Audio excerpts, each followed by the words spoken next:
welcome to all our viewers.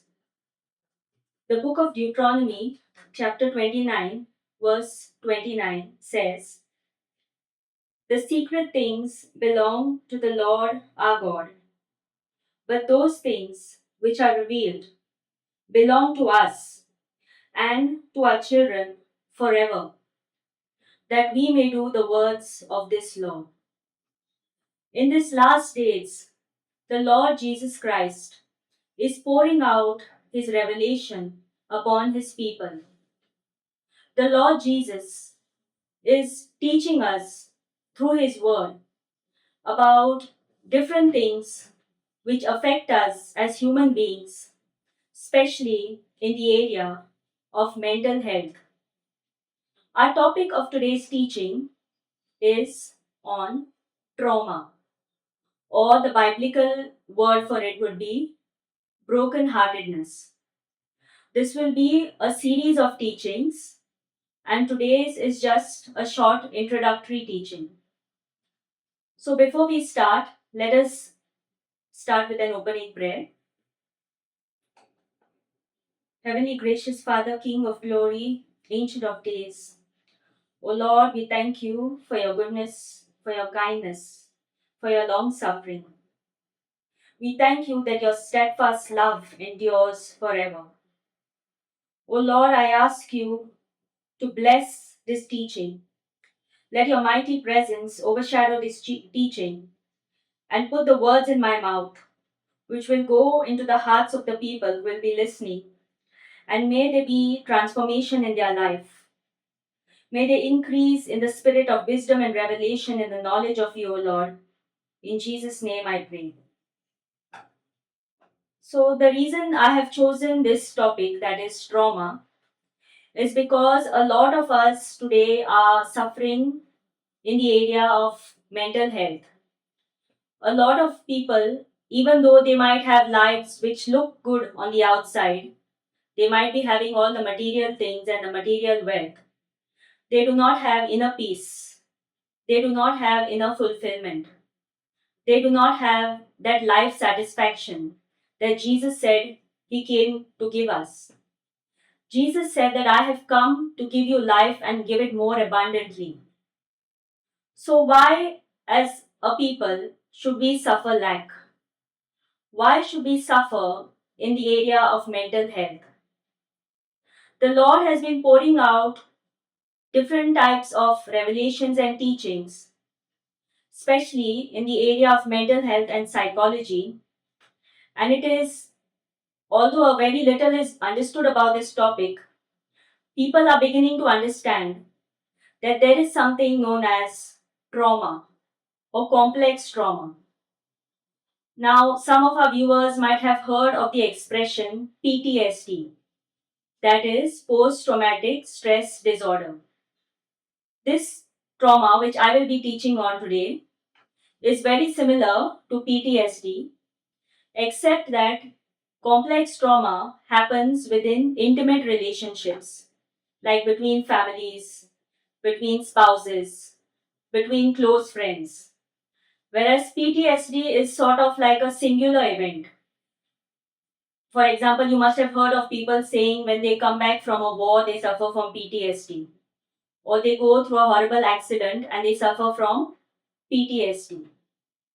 So, complex trauma, the biblical name for it is known as brokenheartedness. So, I will be using trauma and brokenheartedness, the terms are the same. So, in some cases, I might say trauma, whereas in some cases, I might say brokenheartedness, but the meaning is the same. So, let us go to our first scripture from the Gospel of Luke, chapter 4.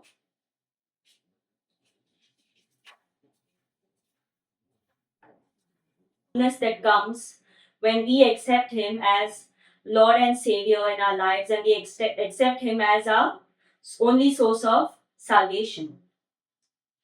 Now, when we think of brokenheartedness, or when you think in generalities, when you just say my heart is broken, you might think as maybe when you were young and you went through a relationship and you went through a breakup. That is what people normally say when their heart is broken. My heart is broken because I went through a bad breakup.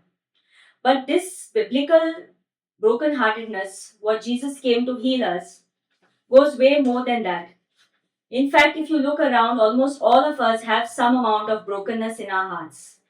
Almost every one of us has some amount of trauma in our hearts.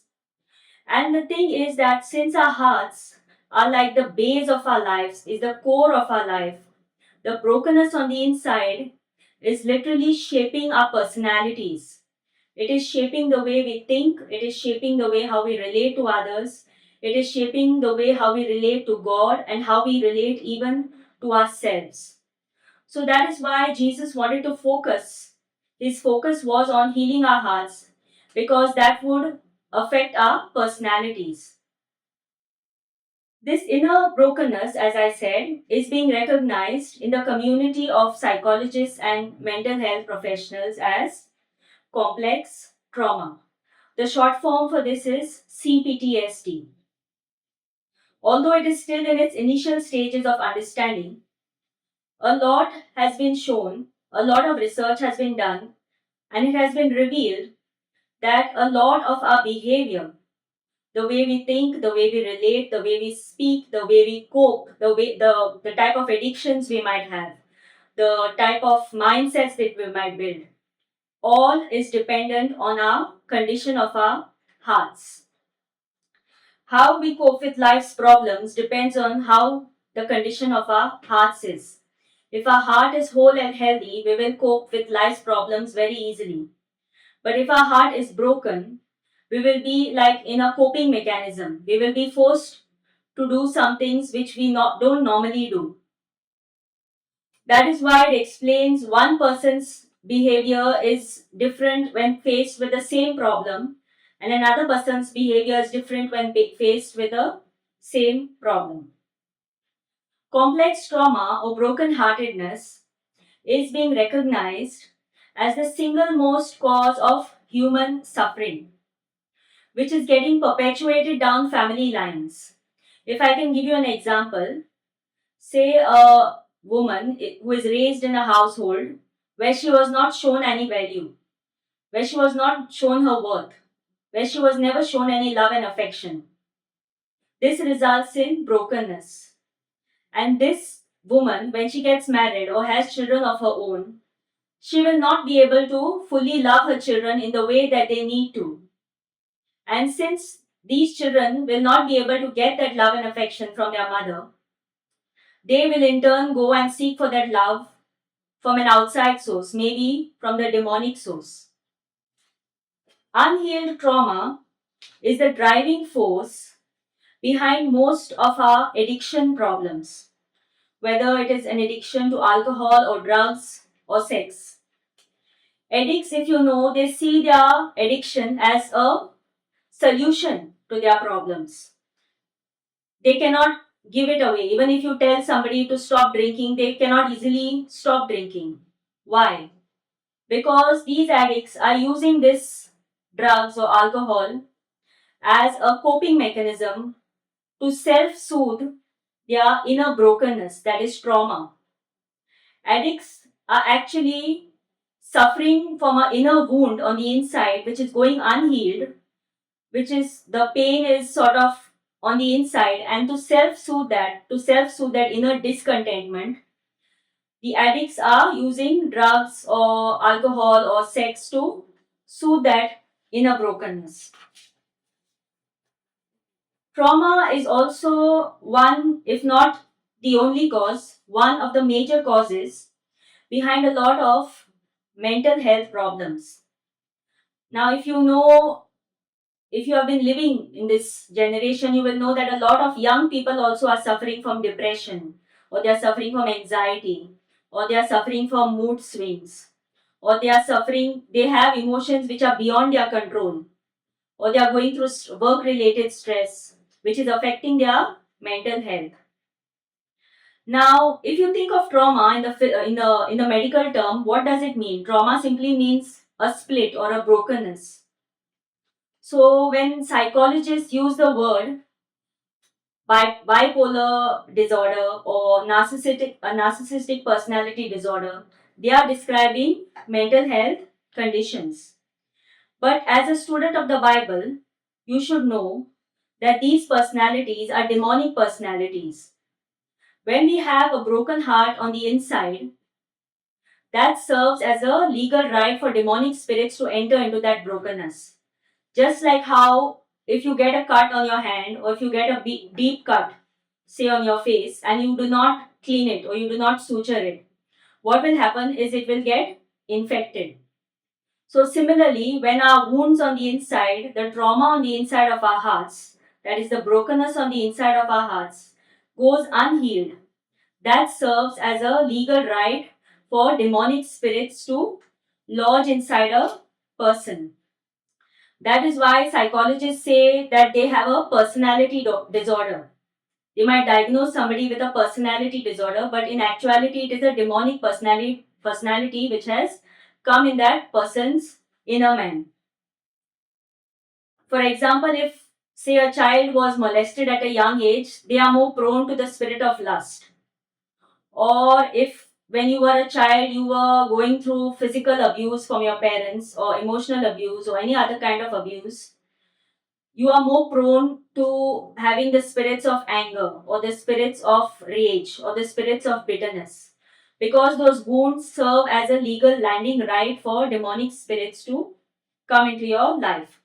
That is why the ministry of deliverance, some deliverance ministers, they focus on inner healing before they do deliverance. Because inner healing, when we do inner healing, that wound on the inside gets closed and the demonic spirit has no legal right to remain, and then deliverance becomes easy. If I can give you an example from the Bible also, the story of the demoniac at Gadara. This man was roaming in the tombs and he was naked and he was actually having to be restrained by chains. But the moment he was set free by Jesus, when Jesus came and delivered him, it is written in the Bible that he was clothed and he was in his right mind. What happened then? What Jesus did was healed him of his wounds, and immediately those demonic spirits had to leave.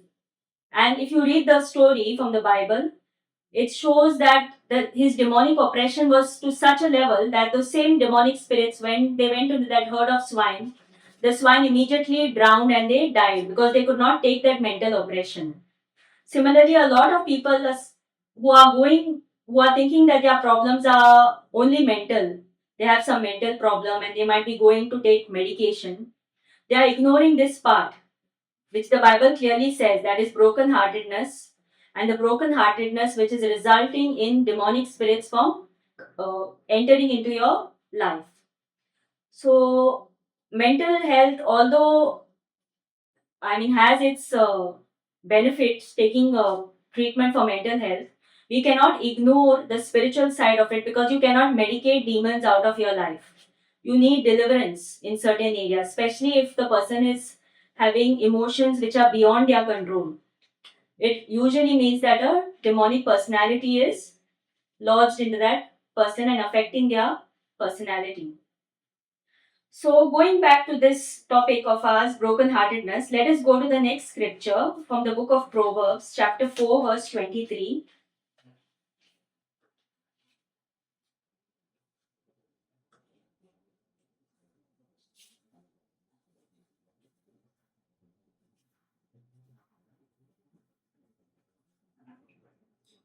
Keep your heart with all diligence, for out of it spring the issues of life.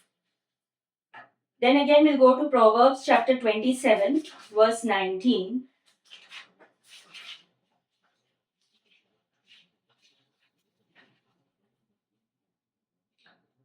which says that as in water face reflects face, so a man's heart reveals the man.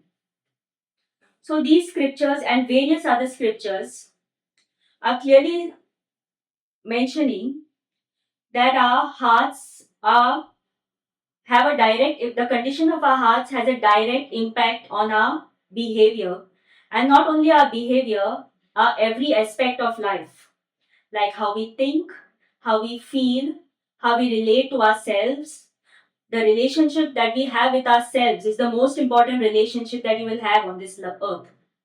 So if your heart is broken, you will not be able to relate to yourself in the way that God wants you to relate to yourself. You will not be able to see your worth the way that your creator sees you as a person worthy of love and affection.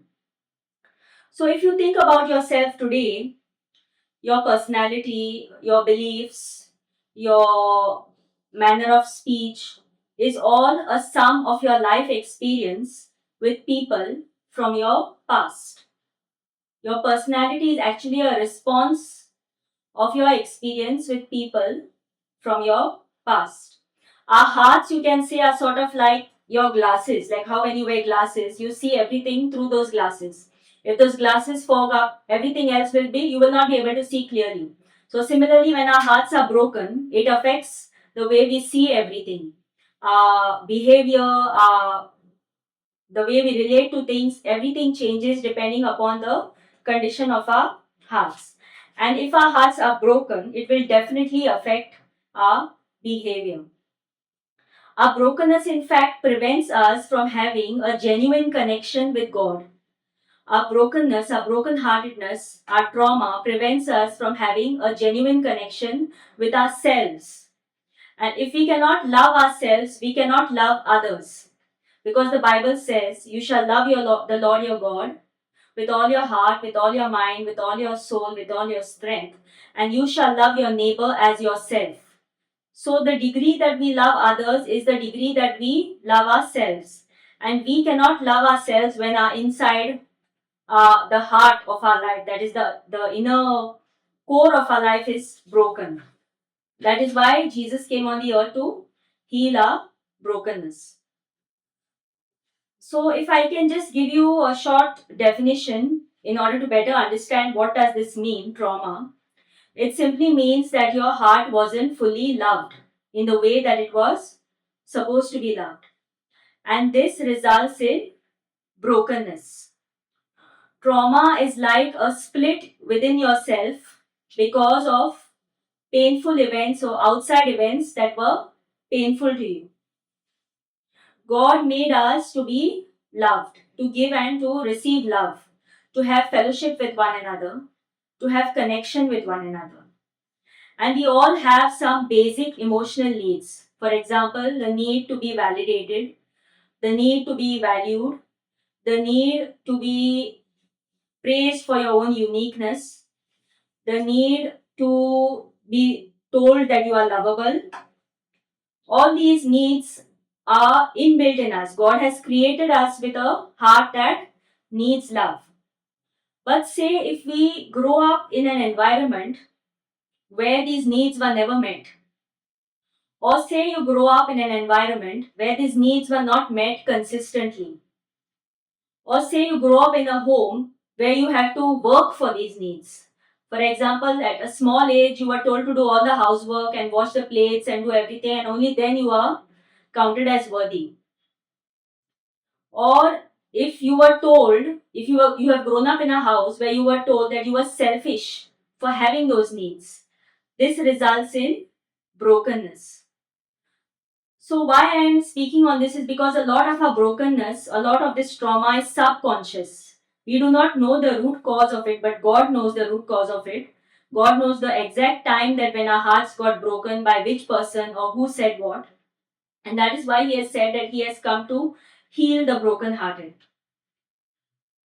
When our hearts are broken, the wounds that get formed result in a separation of self where we lose that connection and we sort of have a wrong idea about who we are.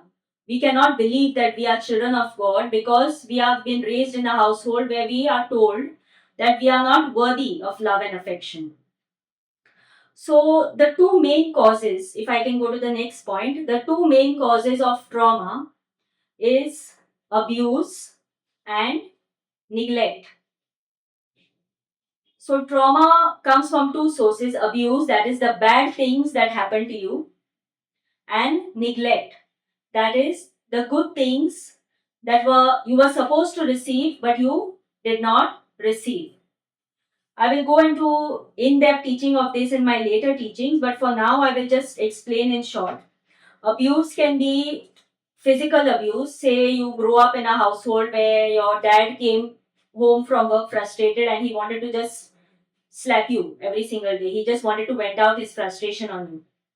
That counts as an example of physical abuse. Or verbal abuse would be where you are constantly being told that you are not worth it, or that we have to spend this much money on you just for you to live. That constitutes as an example of verbal abuse. Or mental abuse could be where your parents are not giving you peace of mind. They might be fighting in front of you day and night. All these things constitute as abuse. That is the bad things that happen to you. But now you might say, my childhood did not have all this. I was pretty okay.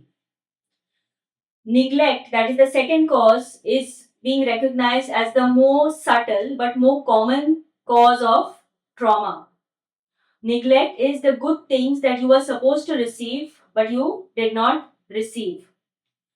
For example, physical neglect would be if you are not given food on time, or if you are sick and you were not taken to the doctor on time, or if you had a bad day and your parents put you in a room to finish your crying and come out. That is, I know of people who have been told that as young children, where they had a bad day at school and they had to just go into one room and finish their crying and come out and be all normal again.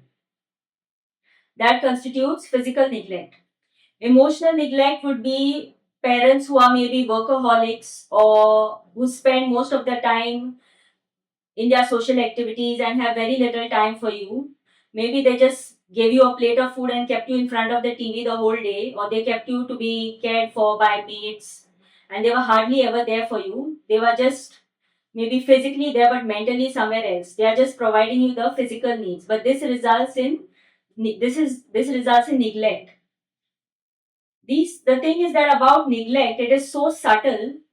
You might not realize it as a child, but you might realize it maybe when you are an adult and you see another family where they are connecting with each other and actually having conversations with each other, and you might feel like this is weird because I never had this as a child. My parents never spoke to me as a child. They did not treat me as a real person. They just maybe gave me food, sent me to school, bought me toys, and that's about it. So therefore, I want to stress that neglect is also one of the causes of this brokenness. Now, in my future teachings, I'm going to go into a bit in-depth study as to how this trauma affects us. What is the main consequence of trauma? And why am I talking about this from a biblical standpoint? Does God care about our broken heart? Does God care about our lives and how our past experience has shaped our personality? Yes, He does, because Jesus clearly said that I have come that you might have life and you might have it more abundantly. So, this teaching, I hope that you will understand that trauma is, although you might have heard of the term in maybe secular culture, there is definitely a biblical view also, and God very much knows about the brokenness that is in your heart. God knows that your personality today is because of the things that happened to you, and God loves you anyways. The word clearly says that whilst we were yet sinners, Jesus Christ died for us. So I want to encourage you all viewers that trauma is not something that you need to hide from. Trauma is something that you have to acknowledge, you have to become more aware of.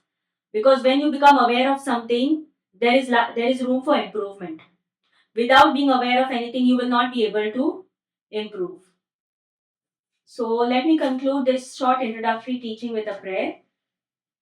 Heavenly gracious Father, King of glory, Ancient of days, O Lord, we thank you for this teaching. O Lord, I ask that you bless our hearers, O Lord. Open up their understanding, O Lord, so that the words that I speak will go deep into their hearts, and that they may know, O Lord, your love for them. That they may know, O Lord, who they are in you, that they are your children, O Lord. And that any person who has been suffering from brokenheartedness, O Lord, Speak into their hearts right now and heal their wounds, O Lord, so that they may become the person whom you have created them to be, O Lord. May they enjoy their life on this earth, O Lord, to the fullness, O Lord, that you have wanted for them. In Jesus' name we pray.